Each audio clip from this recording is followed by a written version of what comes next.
All right, guys, welcome back to the Market Delta Footprint Deep Dive. This session is going to be on rotations and thin spots. I'm Anthony Drager. We're going to follow the footprints to profits, just more consistency, how to qualify. One thing I want everybody to think of when they hear the word footprint is a tool to read order flow. And that's what we're going to focus on, rotations and thin spots in this session. As I move on, I like to start a lot of my webinars as to why markets do what they do. And I often tell this story and show an image of my family, my brothers and I, my father on the left, that's me on the right. Because he used to always tell us, if you know how, you'll have a job. But if you know why, you'll be the boss. It always resonated with us. And then when I think about trading and helping others learn to trade, the why is order flow and market relationships.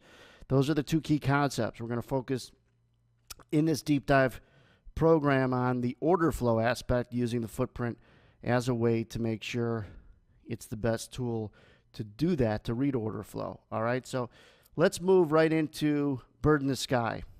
I like to educate using stories and metaphors so you could remember, have a better chance at just remembering the concepts. If I were to teach someone who was a nephew or my son or someone who I was going to fund their account, the first thing I would show them is a chart, and the first way I would explain that I want their eyes to visualize that chart would be a bird in the sky.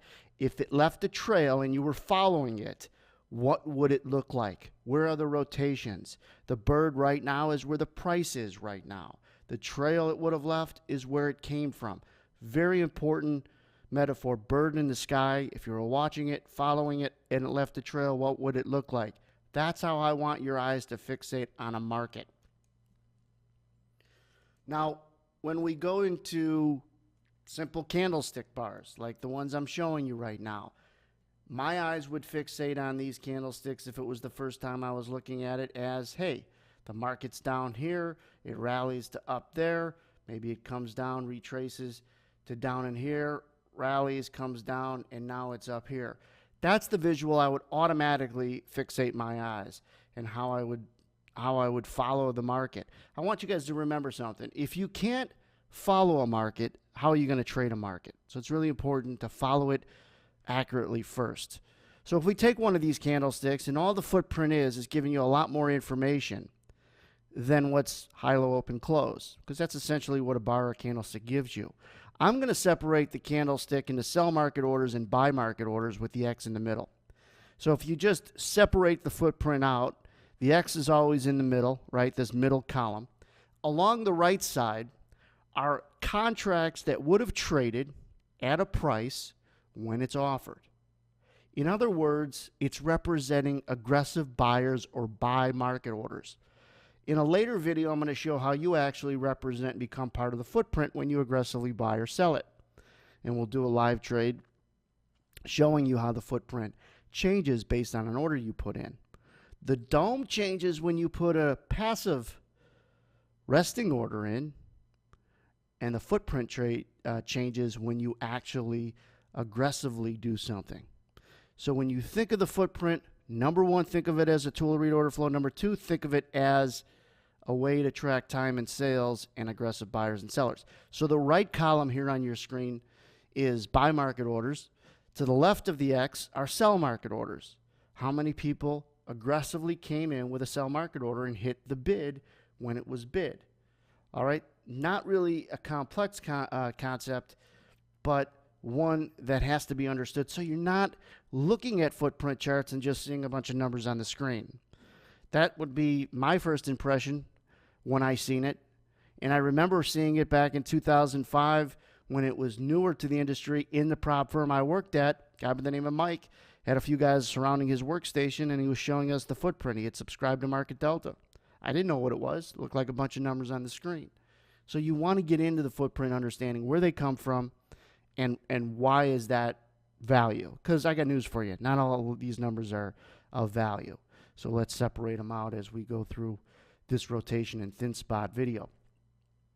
This is something that I have to always go over if I'm talking about the footprint, and that's a back of your hand moment. If you're going to know certain things, this goes back to if it was my son that was learning to trade, I'd make sure that this was something he knew like the back of his hand. It can't even be debated. You have to know this It's only simple after you learn it, but it's not simple to those who never take the time to learn it. If you take another candlestick and representing what's it going to look like inside of it. Let's take a couple prices. Just for example's sake, evens and 1. Evens represented by the double zeros here, and 1.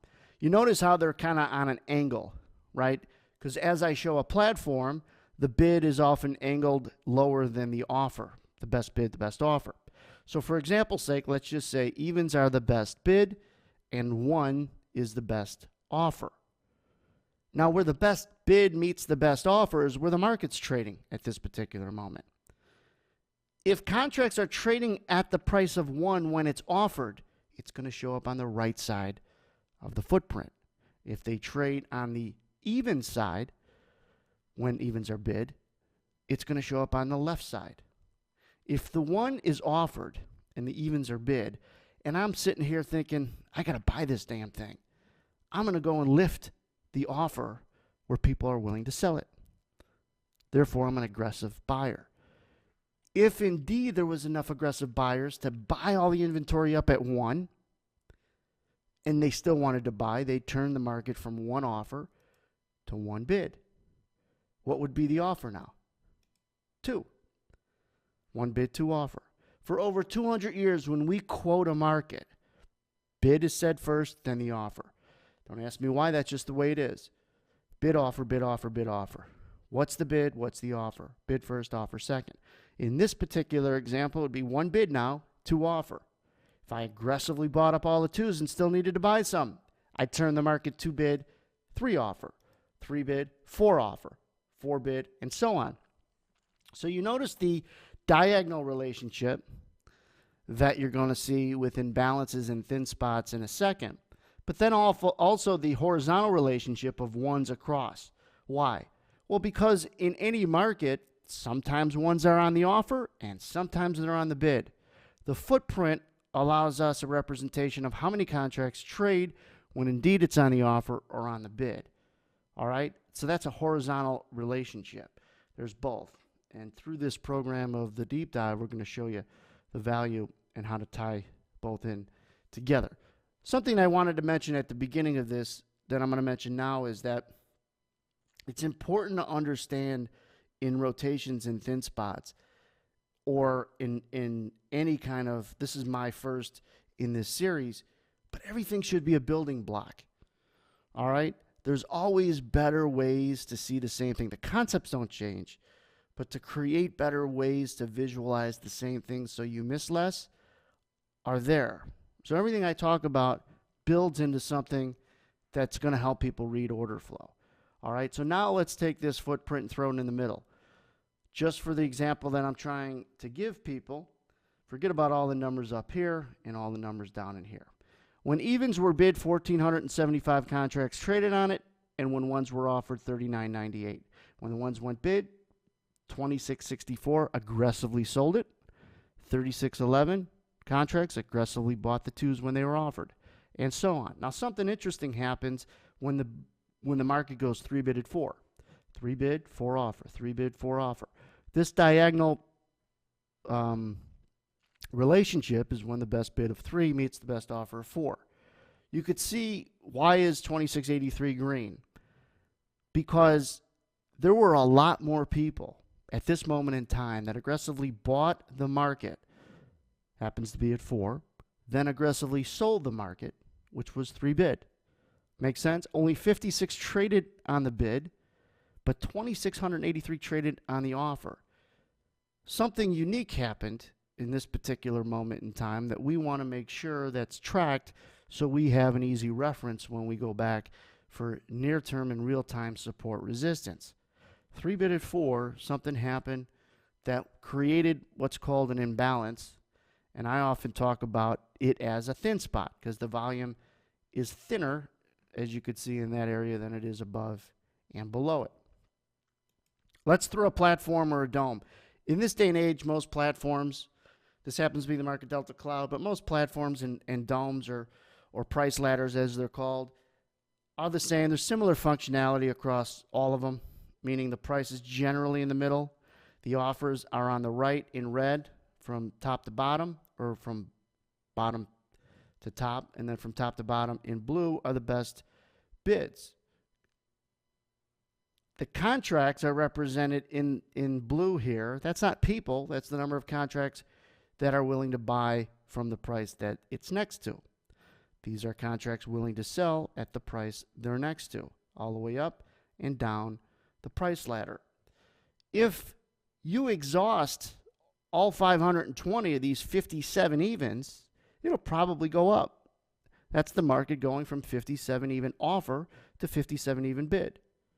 Same thing on the downside. If you exhaust all 59 of these buys and there's none left, the market's going to go down, and 56.75 is going to go from bid, which it is now, to offer. And the footprint's going to track it accordingly. There are some importance with the numbers on the dome, but remember this. Here's the difference. The numbers in blue and in red represent how many people might want to buy it or sell it. Not necessarily the people who are buying or selling aggressively. The footprint represents people who actually put their money where their mouth is and actually trade, and there was a transaction that took place. These numbers could get pulled. Someone might want to buy it, pulls it, changes his mind. So while there is some value in the numbers that are in the dome and in the price ladder, they're not, in my opinion, as important as the numbers in the footprint. There is some value, but that's for another day and another lesson. Just understand, in the footprint, aggressive buyers and sellers or market orders. In the dome, passive buyers and sellers or limit orders are represented in the dome. And dome, for those that don't know, stands for depth of market. So then when you see the footprint and all of these numbers next to the price, it's representing the activity that took place at those prices when they were bid and when they were offered. Now, let's tie in rotation with some of this. If 57s are offered, which they are on the price ladder right here, okay, and they're traded a lot more in this sequence than the 56.75s are bid, the market should go up, and it does, as represented in this, not candle anymore, but footprint. And then the market might come down, go up, come down, go up, and so on. Building a story means going back to what kind of visual representation I want you to have when you see this. Before you look at all the numbers or all the reds and all the greens, I want people to understand that this market went up, came off, re-rallied, came back off and retraced, and then chopped around in here. That's the way your mind should have read this chart when I laid it out. And hopefully from now on, that's the way your eyes are fixated on every chart, no matter what the time frame is, no matter what the chart type is, candle, bar, footprint, Renko, point and figure, doesn't matter. Rotation is what's key. Your visualization and the way that your eyes that look at this no longer just becomes the numbers on the screen, but now the rotation that's important. Or else they're just, again, a bunch of numbers on the screen. We don't want that. So when you look at this, you could say to yourself, the market got thin in here. We know that by less volume that traded inside that yellow square. And before we know any of this, because that's the business we're in, trying to accurately assume with some semblance of predictive skills what might happen next, we could start to build the story out that there might be indeed near-term support as measured by that white dashed line that I just drew in, where the market could indeed come back down and show a bottom and re-rally. It begins to strip the word random out of the equation. Why is that? The reason you strip that randomness out is because something happened here you can now focus on that didn't happen or you wouldn't have been able to see happen had you not had a footprint and this type of imbalance to focus your attention. So 57 even, something happened that didn't happen up and down the ladder. There was a little speed that came in. where not only were there more aggressive buyers than sellers, but there was a lot more to create this thin spot and pop to create real time, in this case, support. When you're learning and you're educating yourself, you always got to think about what's going to separate me from the rest of the world as far as information and what to do with it. How am I going to miss less good stuff? Well, if you don't know what you're missing, how are you going to eliminate it? What you're normally missing, and I think anybody who's watching this program, this video, who's traded for a while, what most people do is they prepare with homework before the session starts with levels of support resistance. Some are good at it, some are okay, but most people will do it before the session starts. How about after the session starts, as the session's trading in real time? How good are you at adjusting and recognizing where near-term support resistance could be because it just happened after the game started? American football is a great example where they prepare for a team, but the best teams are the ones that have leaders like quarterbacks that could adjust to real-time information when they get up under center and are about to snap the football, because the defense is showing them something that they might not been able to prepare for or see when they were practicing to play that team. So we could practice and prepare, and that's important. But you have to put yourself in a position to read the real time as best as possible. And I could almost assure you that most people who try to do this will never put themselves in a position to read the real time. It's too hard for them. So that's an advantage or an edge that you're going to be able to create over them. So let's go back to this 57 even price where this unique imbalance happened. How does an imbalance happen? Obviously, more buyers than sellers that were aggressive. I'm going to show when I go to a market delta chart how you could change the filters of what would make this go green and maybe set the filter differently to have more greens or more reds, and we'll get into that. But it shows you that there was a big rally in here. Let's redraw it. There was a big rally in here, and something unique happened inside this yellow square. Could it be near-term support resistance? Absolutely. Is it highly probable? Absolutely. How do you play it? Well, if you're bullish anyways, you could think of not only where you want to get long, but where are you wrong, and that's below it. What I want people to understand is that your first target after you get into a trade is not where you're going to get out for a profit, but where you're going to get out for your loser. Know where you're going to get out before you get in for your loser. Manage your risk before you even take it. Well, when you have good levels of support resistance, you know below those levels, not necessarily 1 or 2 ticks below them, but below those levels is where you could say, this is a better place to put your stop to get out for a loser. There's all kinds of videos I have done and I've created in our comprehensive courses about why you don't want to be where other popular stops are. Those are like magnets where you want to have invisible stops, meaning you're putting your stop where others aren't. The better chance you're not going to get elected, therefore better chance you're on the right side of the market, and so on. But for this deep dive course, I want people to recognize real-time support resistance. And like I said about building blocks throughout this course, there are going to be later sessions in this program where I have made better visuals called edge zones that you're going to see later on that are really going to be helpful. But you have to understand where these come from and why in order to then go ahead and be able to play them. So understand the rotations first, back and forth. Understand there was a thin spot, something unique happening in this 57 even area, and how it would have drawn a line across to show where the bottom consolidation might have taken place. So far, so good. Now, going through this, before you came into it, in the videos before you watch this one, you go and you have to ask yourself, do I know more about this footprint than I did 2 or 3 videos ago? And I think everybody would say, yeah, they do. And that's what's important to us, trying to make sure these aren't just numbers on the screen. How to use them. Up bars, down bars, up bars, back and forth we go. Better be the visual you now have on a footprint or any chart type you look at. Going on to just a simple chart. These are bars now. I have on the whiteboard behind me in the office I'm doing this recording from, I want to be an expert in simplicity. It says expertise in simplicity. Everybody in most every industry, including trading, try to overcomplicate and overthink every situation. I want you to be able to strip it down with the right information to be an expert in what's simple. And trust me, that's going to give you an advantage because most people overthink everything that they do. So in a simple image like this, here's a high-low open-close bar. I'm going to pull one out. This is what it looks like. Here is a footprint next to it.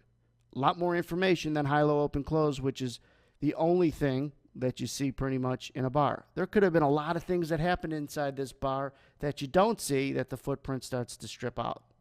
Now, I could pretty much tell you that this was a market that moved lower in price. How do I know that? Because there's a lot more reds in it than greens. So there was a lot more selling pressure. I'm going to think that any one of these areas is going to be a place where the market's probably in this area going to stop and rotate. It's going to be the high of consolidation, maybe the high of a pullback, and the market's going to stay weaker because of all this selling pressure and kind of where it came in. But I want people to understand why and where thin spots are, such as just the view of how a market gets thin in certain areas where you see it highlighted in red. Also know when you're looking at thin spots is to understand that the market picks up tempo, all right, and the relationship is diagonal. That way when you're looking at red imbalances.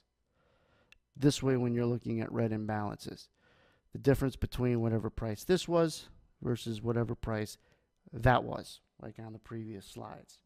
The other thing I want to make mention when trading or looking for thin spots is it's showing you that the market picked up speed. How do we know that?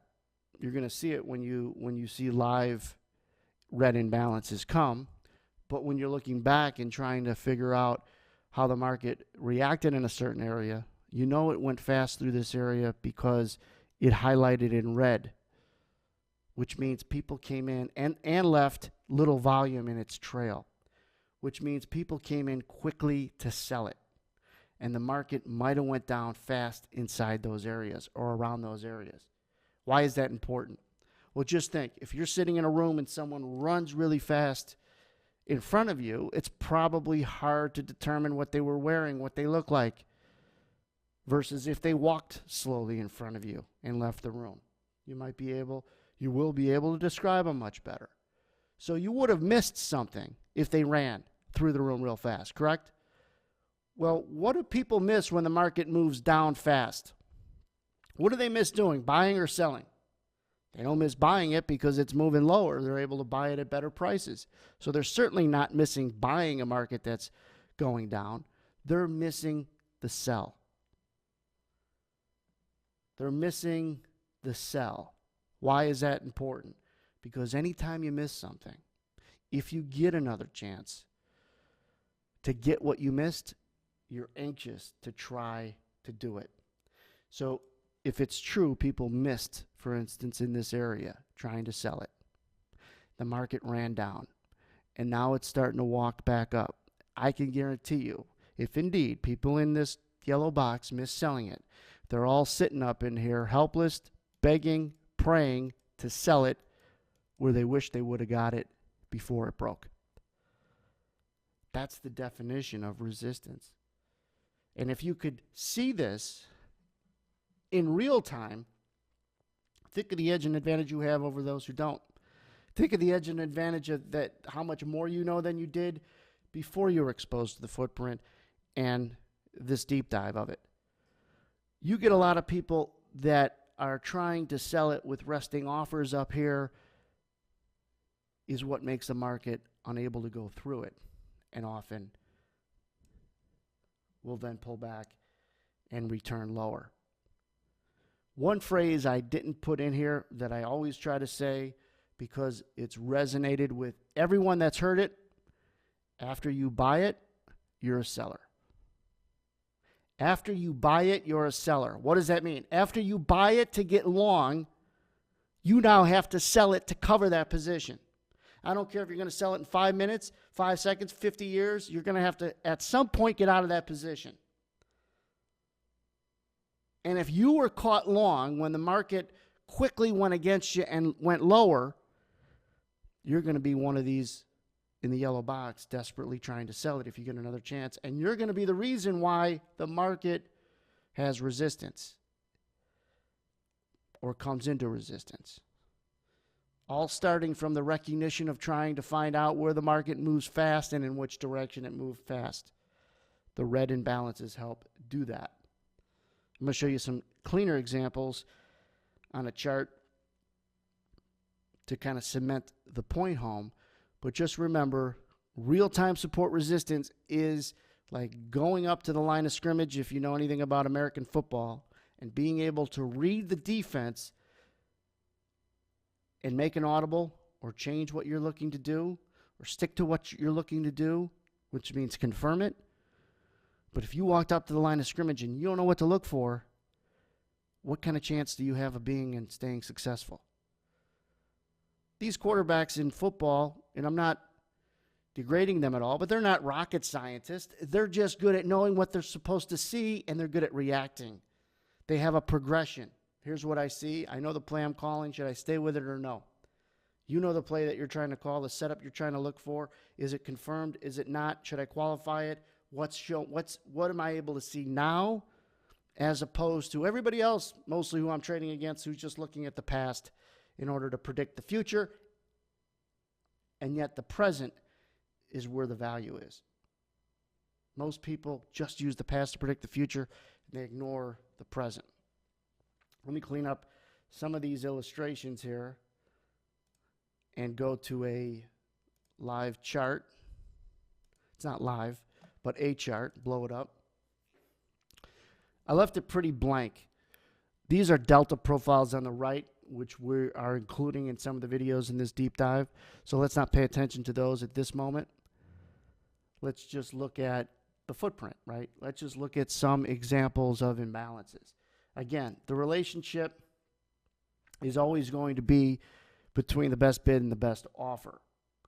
So when we look at these, let's look at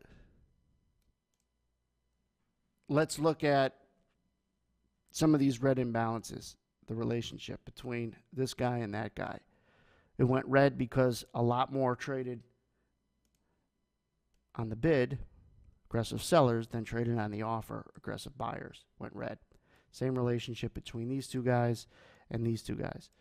First things first, I take this for granted. That's why I try to hit home and underscore it around every video I do.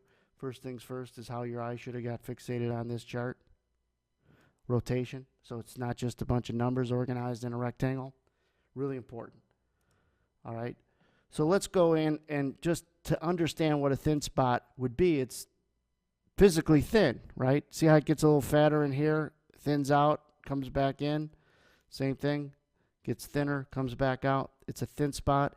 It moved fast. How do we know it moved fast? Well, number one, there was a red imbalance. And then secondly, there wasn't a lot of volume left behind. If a market moves fast, it's not going to leave a ton of volume behind it. Makes sense. So if it moved fast, not a lot of volume, it becomes thin. It's pretty decent near-term resistance. Market came up here, walked back down to this thin spot, which were aggressive, quick buyers that came in. No coincidence that that's where support was. So in this example, you're better off, if you don't know what's going to happen in here, you're better off certainly knowing how this candlestick turned into a footprint and showed where the tempo picked up and how it became real-time resistance. Now it's less random than it would have been if you knew nothing about the footprint, nothing about me and this education. You know a lot more, and there's less randomness than there was before you started this video.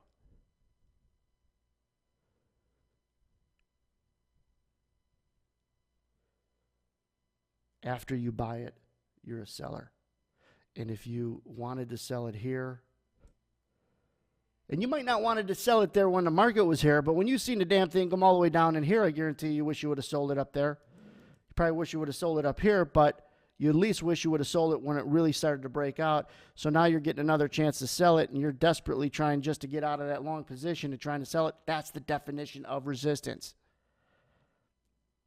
If you're going to trade support resistance for however you come up with your levels, you better know why they would work. The true dynamic as to why resistance would be true resistance and support would be true support.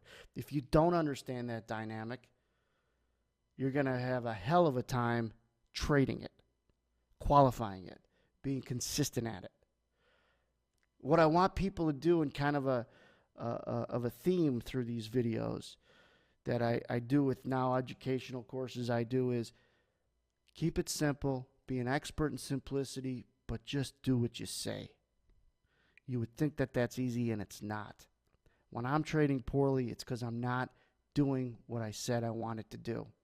You would think again, well, that would be easy. It's never that easy.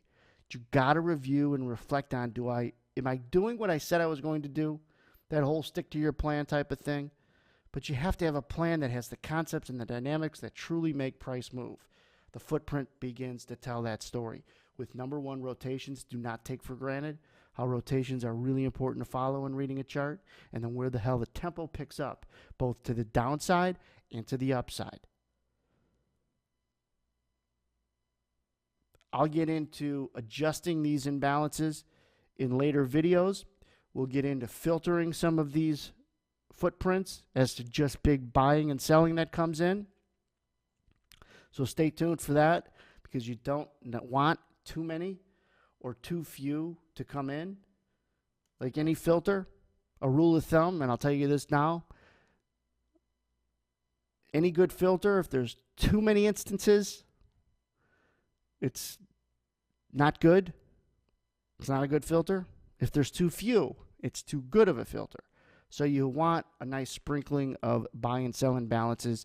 And when we talk about the footprint filter, you want kind of a sweet spot on how many you see. Too many, it's not filtering really well. If it's too few of them, you know, your filter's too good. If there's too many of them, it's not good enough. And you just go through that. But these imbalances are set. In fact, let me show you guys now. If I do it again, it'll just be good confirmation or review. If we go into the footprint and right click, okay, you're going to have this window come up. And modify FP means modify footprint. Right now, the reds and greens have a imbalance percentage of 1,000, which simply means the relationship between the best offer, best bid, if the contract's traded is over 1,000, or technically 10 to 1, you'll go red or green.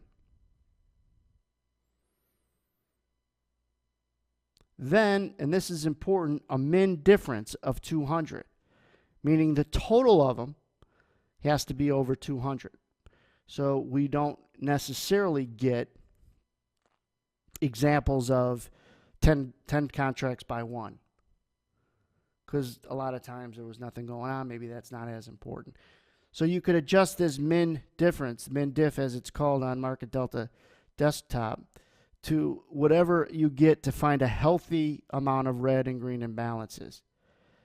Going back, though, if you don't know why the imbalances would go red or green, then you got to go back and understand in these deep dive videos what would make it go red, what would make it go green. That has to be, again, a back of your hand type of moment. So let's just change this, for example, to something low, like 100, and apply it. See how many reds and greens pop up? Too much information, or just not enough qualification. Almost every level's an imbalance because you're really not having a decent percentage. So you could walk this up and down to 500 or 600, apply it, and start to pull back. Now I'm showing you examples from the S&P 500, the E-minis. We'll show examples of crude oil and gold and other markets because the footprint is applicable across all markets. I'm just using the ES for an example. So the platform I showed, the charts I showed, the images I showed, essentially are from the ES, but there's going to be different percentage imbalances, imbalance percentages you're going to use for different markets because liquidity and the volume that trades in different markets are different. The NASDAQ is going to have different volume imbalances and min diffs than the ES. Just giving you an example of how to change this so you get more or less based on what you're trying to go after. First thing to know unequivocally when you went through this video is rotation, how your eyes should now accurately fixate on a market, and then different spots and areas that the tempo picks up, which leave thin spots behind it.